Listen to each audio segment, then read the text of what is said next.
And then I thought it's going to be exactly the same when we went with a baby. And no, it is not, because the baby is the boss. It is not you who is the boss. Assalamu alaikum, Elena here, and today we're talking about Umrah with a baby. All my tips and tricks on how to make your first Umrah with your baby a good one. I have been for Umrah so many times with my daughter. She turned 5 now, and we are going next week, inshallah, for Umrah.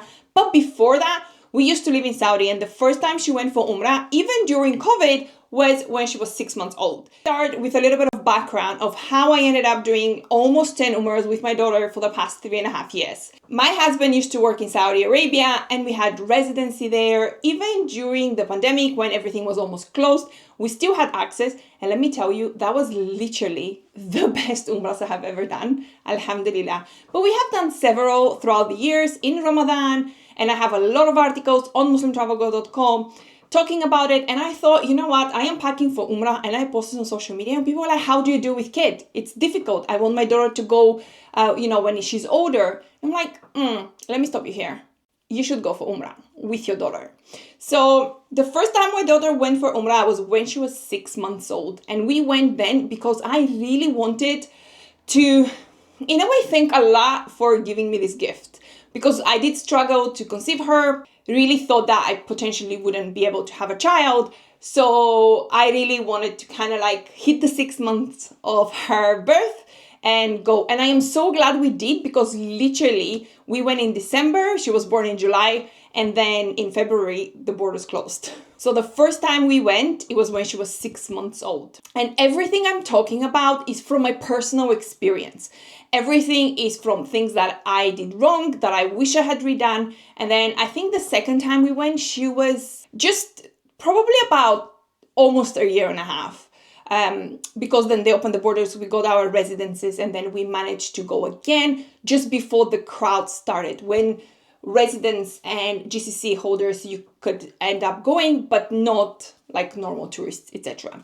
So we were very lucky, and we had a few Umrahs where there was no crowd, literally was like empty. It was unbelievably amazing, Alhumdulillah. When is the best time to take your child for Umrah? Because I have seen babies literally weeks old for Umrah. And for me, honestly, coming from the West, I guess, it's mind-boggling, because Umrah is one of these places where first it's intense physically, psychologically, but also it's very intense on the mom. Like, yes, I understand the dads, but the moms take most of the childcare, especially for a young little baby. So for them to be on Umrah, like, I honestly admire their courage and stamina, but I also feel anything under 6 months for me is too young. And maybe I'm wrong, but for me personally, I waited for my daughter to be 6 months old, to have had her vaccinations, to have more resistance to viruses, bacteria and things like that. Because no matter how, we see Umrah and where we stay, there's so many different nationalities. There are so many different cultures and, viruses, etc. I just wanted her to be able to have and antibodies in her own little body to fight an infection, for example, or if she got sick. Alhamdulillah, she did not get sick during our Umrah, but I was very careful with her, and I took a lot of precautions to make sure that she doesn't get sick. So I would say 6 months is a good age to take them for Umrah. Also, potentially they have developed better sleeping habits, so it's easier for you to be able to plan your times and schedules, etc. Because we know that Umrah is sometimes 24/7. Like, if you want to get without the crowds to do tawaf, or if you want to avoid heat if you're going in the summer, it's important to think about those things before you even start planning your Umrah. And I do have a video on planning, and you can see that one. But just consider that, for me personally, anything under 6 months is too young, and I would potentially not take my child under that. I went when she was literally 6 months old. Another thing I want to touch upon is expectations for your Umrah when you go with a baby. I had all these expectations. We had been to several Umrahs before I gave birth to my daughter. I knew we had a plan, and we always did the same things, and we went to pray in the mosque, and we did tawaf, and we did everything together. And then I thought it's going to be exactly the same when we went with a baby. And no, it is not, because the baby is the boss. It is not you who is the boss. Unless, of course, you want to, disturb the sleep, or, you want to take them in But I remember we were in the masjid, like she just fell asleep. One of the things was they separate me and my husband, and I ended up with my daughter. And the adhan got so loud, because obviously we're literally under the speaker, that she woke up screaming because she got scared. And I had never planned for this, but I felt so bad because she kept crying and crying for like 20 minutes while I was trying to pray. And my heart was just, giving up almost, because I was like, I'm so sorry, baby, like you're here. It was really hard. At that stage, I was like, okay, I should have planned this better. Especially because, and I honestly feel sometimes my daughter hates loud noises. I feel like sometimes this is the reason why she hates loud noises, because she got woken up in such a stressful situation. Another thing that we had with expectations is that I really thought when I was planning our hotel, and I'm going to talk about hotels in a second, but when I was planning our hotels, I was like, oh, we can have breakfast in the morning, pray, and we can do tawaf. No. For some reason, because we disturbed her sleep patterns, she did not want to sleep at nighttime. And we had how they have the speakers in the room? For a few nights, I forgot to turn off volume because I used to pray in the room. She would just refuse. And literally, we were 5 days for Umrah, and not even a single day we managed to go downstairs for breakfast. Like, I would just be so tired and I would not be able to sleep. And she was also a bad sleeper, which did not help. It was just managing those expectations and knowing that potentially your Umrah is never going to be the same that it was before your children. Understanding that you will have to change your prayer patterns, and potentially you might not be able to go into the mosque with her with him every single day. You might pray in the courtyard, or you might pray in the hotel prayer room. So if you did 4 or 5 tawaf before your child was born, know that potentially you won't be able to do those, and you will do 1 or 2 a day, which was the case with me, because I used to absolutely love doing tawaf, and we would just go and do tawaf after every prayer. And that did not work out, because then I had to feed her, and she's still a baby, and I would breastfeed, and I had to carry things with me to, make it more comfortable, etc. So it's managing your expectations. Potentially, you will have to slow down your Umrah, especially when they're little babies. I'm not talking when they're like 7, 8. Like, we're going with my daughter now, and it's very easy for her to just be more independent. I can give her an iPad, I can give her a snack, and I can pray in peace. Then she still needs you as a mother. And I'm talking from a mother's perspective, not really a dad's perspective, because dads don't have the same relationship, especially when the babies are young. Okay, I'm not saying they're not good and they're not needed, but the relationship between a baby and a mom is much stronger when they're babies than with the dad. And that brings me to another subject. Managing your expectation, and also knowing that potentially you won't be able to pray together all the time. So in that first Umrah, I really wanted us to pray together. And I realized that I didn't feel comfortable taking my daughter into the mosque every single time. So we would swap to make it easier for both of us. So then we can actually enjoy our prayer and have khushu. Because I know for a fact that when we were praying and this thing happened, he could hear our daughter cry and he couldn't concentrate on his prayer. I couldn't concentrate on our prayer. And it was a very stressful situation. And really, you want to enjoy your Umrah, not make it more stressful. I feel it's better if you plan that sometimes part of the days when maybe she's asleep or she's happy, she can stay with the dad, and then you can go and enjoy your prayer. You can concentrate, you can meditate, you can read Quran and spend an hour or 2 by yourself in the mosque where you can actually enjoy your Umrah. So it's very important to consider and speak about these things, because when we went, I didn't think about any of that. I was like, oh yeah, she's a very nice baby. She's traveled before. She started traveling when she was literally 3 weeks old. So she had been to several countries before Umrah anyways. So I thought, oh, she's going to be, much more chilled. But the difference is when you're traveling for holiday, you have more flexibility. When you're for Umrah, you want to have as much time in the masjid as possible. You want to be able to enjoy that time.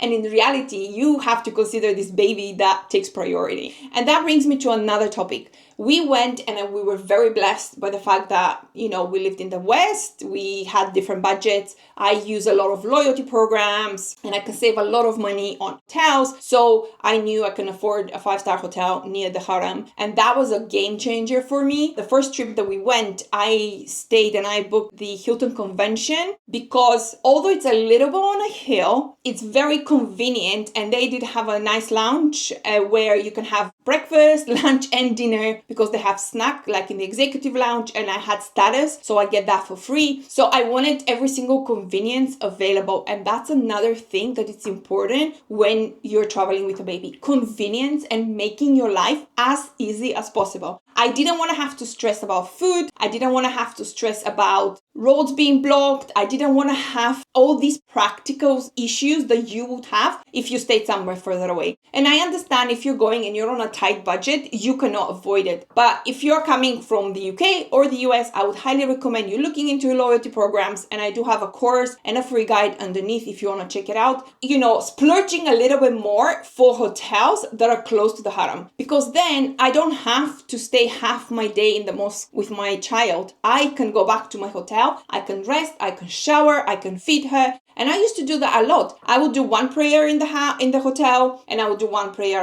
like in the haram or the courtyard, and I would swap. So then that gives me like 3 or 4 hours where we can rest, because especially if you're going with a baby that's under a year old, your body still needs rest. Like you literally birthed a human. So don't forget that you have to be kind to yourself as well. And another thing is, I mentioned it before, but ask for help from your spouse. Don't try and do everything yourself. Or if you have second child and you have 2 kids and one is a baby, split the responsibilities equally or as equally as possible, so then you can both enjoy the process of going for Umrah. Because honestly, there is no point of you spending money for Umrah and going for Umrah and not enjoying the process or creating issues within the family unit. Another thing that's very important, and we sometimes forget that, is that Mecca has every single supermarket and item that you might need. So when you think about nappies or formula or things that you might need for the baby, you can find those in the Mecca area, in the haram area. Like there is Bin Dawood, there is Sephora if you needed something for yourself. Like literally you can find those things within the haram area. So don't stress yourself about bringing every single item that you might potentially need, because honestly, nappies, I packed my suitcase with nappies and now looking back, I was like, why did I do that? I can literally buy nappies in Bin Dawood. I have, however, things that I would highly recommend you consider when you're going, of things to pack, and that actually made my life really easy. I do have a link in the description of an article with everything that you can pack for a baby for Umrah. And also I do have a link to my Amazon store that has pretty much everything I have used when I went for Umrah with a baby. So consider checking those out. And here are some of the things that I would recommend for you to get yourself before going for Umrah. If you want to do tawaf in the Kaaba area, you cannot have a pram there. You will need to have a carrier with you, carry the baby yourself. Now, one of the things that I mentioned earlier is that I feel under 6 months is a little bit too young to take a baby for Umrah because of antibodies and viruses. I used to cover my daughter's head with a blanket so that, number one, people can't see her, people can't touch her, because some cultures are really touchy-feely with babies. Nothing happened, but also like I would have people taking videos of her because mashallah tabarakallah, she was a cute baby, and people would just without permission take videos of her, or they would touch her face or would pinch her cheek. And I know that sometimes those things are done for being nice, but also I always advocate, especially when you go for Umrah as an adult, to wear a mask. So when you come with a baby, cover their head, a muslin that you might bring with you. I used to do that on my tawaf, and I used to do that when we did Safa Marwa. So usually when we did our Umrah, like the first Umrah we do,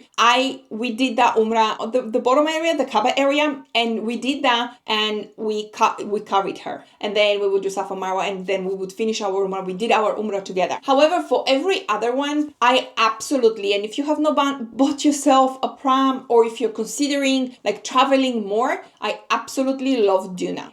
Back 5-6 years, they had just started like producing them, and they were not as popular as now, but Doona is one of the easiest prams ever. And when my daughter outgrew hers, I was so upset because it was so easy to actually function with the Doona. The Doonas are great for Umrah, and I would highly recommend you considering getting yourself one if your budget allows it and if you plan on traveling more, because it's a car seat and a pram together. So if you were to go for Umrah, some gates don't have ramps. You have to go through the ramp to go upstairs where the prams are. However, we use the escalators because the Doona turns into into a car seat, so you can literally carry her up the escalator without having to go around the masjid for the ramp. And that was really a game changer for me because it was so much easier and convenient. And then of course I would have like her nappies and a small bag, and again convenience of being near the haram, but I would have like a small bag with nappies and like her bottle, some toys for her, a book, and obviously a Muslim so I can put her down, or my prayer mat so I can put her down if I wanted to pray. And then they would fit like in the bag attached to the Doona, and I didn't have to carry a lot of things with me. I would go back into the hotel to rest. Again, convenience of that. But the Doona was absolutely amazing and a game changer. Another thing you can consider is getting yourself a baby carrier. I'm going to link in the description the baby carrier I used, but personally I really like the ones that they have this seat attached to them instead of just having a baby carrier. I read up a lot about their hip placements and things like that, and I just wanted to make sure that I do not damage her hips. I know, overprotective mom 101 here, but I really like the one that had basically a carrier with a seat, so then she could face forward, she could face me while I was doing Umrah so people wouldn't be able to see her. And then they had this cover on top of her head, so that was some protection, as well as like, you know, as I mentioned, touching, things like that. So I really like the carrier, and every time we would do tawaf, especially when we wanted to do tawaf in the Kaaba area, we would use that carrier to make it just easier for ourselves. And then the carrier also had like bag, like things you can put underneath, which was very, very convenient. And I absolutely love this carrier and I highly recommend it. Personally, like when it accessories and things to make your life easier, I had the deluxe Sleepyhead. You don't have to have a Sleepyhead. They're a little bit overpriced in my opinion. They're way cheaper versions of that. I of course went overboard and I had the Sleepyhead, but the Sleepyhead really helped when she was a really bad sleeper and she would sleep between us in the bed. So I would have the Sleepyhead just to make sure that we don't squash her or anything happens, and then she would have a little bit more space. But also if you wanted and you plan to stay in the masjid, and there are areas like especially in the new extension now where you can put the Sleepyhead on the floor between prayers and you can just sit and read Quran, and then she will be safe in that little bubble of hers. I used to carry this thing with me pretty much everywhere because again, I said we traveled when she was 3 weeks old, so it was very easy for me to just have that. We even had it like in our flights where I would put it between us, so you don't have to go overboard. But I found Sleepyhead to be very easy and convenient for traveling. I am sure they probably have a travel version now, but again, this was one of my favorite things. Like I literally had 4 things that I love: the Doona, the baby carrier, the Sleepyhead, and my last one, especially if you're a breastfeeding mom, if you wanted to go in the mosque for a prayer, is to get yourself LV. I used to have the LV breast pump, and it's a game changer if you plan to travel, if you want to express while you're on the plane and you don't want to breastfeed. It was really super convenient because it can fit in your bra, and then people don't know that, like you're expressing milk for your baby. All about multifunction things and space saving things. And I found those 4 items for my daughter made my travel experience and my Umrah so much easier than anything else. Because again, you can find pretty much anything practical in Bin Dawood in Mecca. Like literally, you can buy yourself a toilet seat from Bin Dawood, just saying. So everything else you can find there, but all those 4 items are harder to find and way more expensive, but they are worth their money in gold, in my opinion, for somebody who's going for Umrah or is planning to travel a lot. So these are my practical advice for you going with a baby. And I'm talking a baby that's like a year old, 6 months old, etc. This is my experience. Try to find as much convenience as possible. Lower your expectations of the things you can do. I know sometimes you want to do 1 or 2 Umrah extra, explore a little bit around Mecca, but manage your expectations. So overall, these are my tips for you to travel and make the most of your Umrah with a baby. They come from my practical experience. I am happy to do a video and let me know below. If you want a video on more of the things that I pack personally when I travel for Umrah, I'm going to do a video on a toddler and a little girly because that's what we're doing next week. Inshallah, we are going for Umrah, me and her solo. And I'm so excited to be sharing that journey with you, inshallah. And I'm going to create a vlog for you because I do believe it's really important for children to have that love of Allah from an early age, and that's what I'm thriving to do with my own child, inshallah, and I hope I can benefit you. So if you like this video, like, share and subscribe for more of these videos, and check out my next video on how to actually plan your own DIY Umrah on a budget to save yourself some money. Until next time, Assalamu alaikum.